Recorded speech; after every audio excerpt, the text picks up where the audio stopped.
भगवान शिव जो है वो शिव ही हैं, उनके जैसा कोई त्रिभुवन में नहीं है। वासुकी नाग का यज्ञोपवीत पहने हुए है, भयंकर फणधारी विषधर उनका माला है और गंगा जी जटाओं में है। ऐसा परिवार देखा है?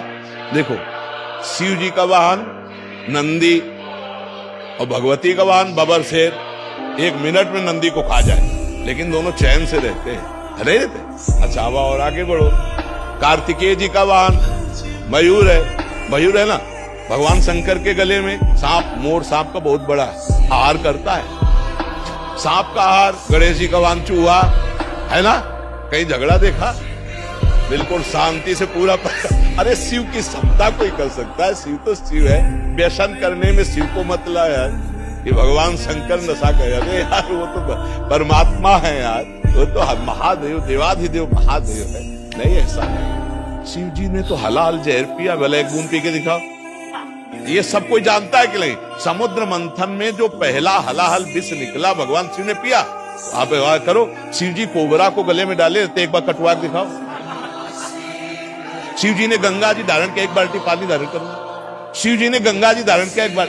शिव जी कभी भांग नहीं खाते।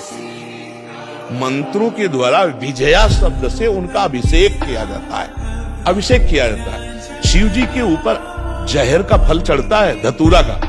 शिव जी के ऊपर अकौड़ा का फूल चढ़ता है, चढ़ता है ना।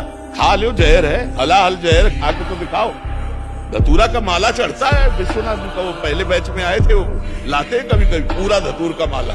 एग्जाम्पल या एग्जाम्पल तो किसी का भी आप दे सकते हो। आप कभी देखा है लोग कहते हैं भगवान शंकर चिलम, ऐसा कहीं लिखा है? अरे ये सब अपने मन के विलास हैं।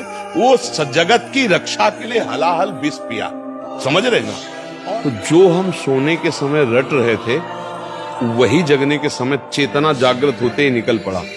राधा राधा राधा। वैसे हर एक आदमी अनुभव कर सकता है।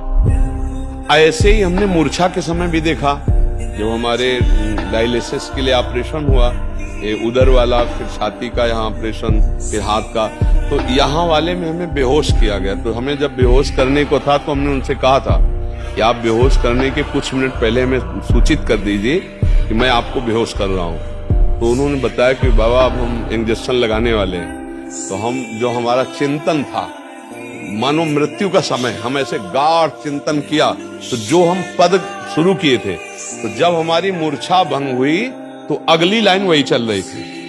शयन के समय, मूर्छा के समय, तो वही आप मूर्छा जैसा समझ लीजिए इसको।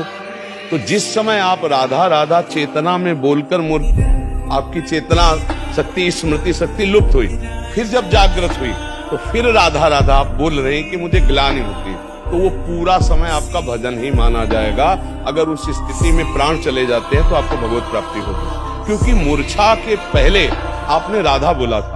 मूर्छावस्था में आप असमर्थ हैं, ना सत बोल सकते ना असत, ना सत्क्रिया ना असत क्रिया। तो अब आपका राधा ही माना जाएगा वो प्रारंभ का, और उसी से भगवत प्राप्ति हो जाती है। जैसे कोई सुबह बोला राधा और बेहोश हो गया, अस्पताल में भर्ती हो गया, और उसे होश ही नहीं आया, समाप्त हो गया शाम तक, उसे भगवत प्राप्ति हो गई। क्योंकि अंतिम उसकी चेतना में पहली बार राधा जो निकला फिर मूर्छित हो गया, तो उसका वही माना जाएगा अंतिम समय स्मरण, और उसी से भगवत प्राप्ति हो जाएगी। आप समझ पा रहे? जी।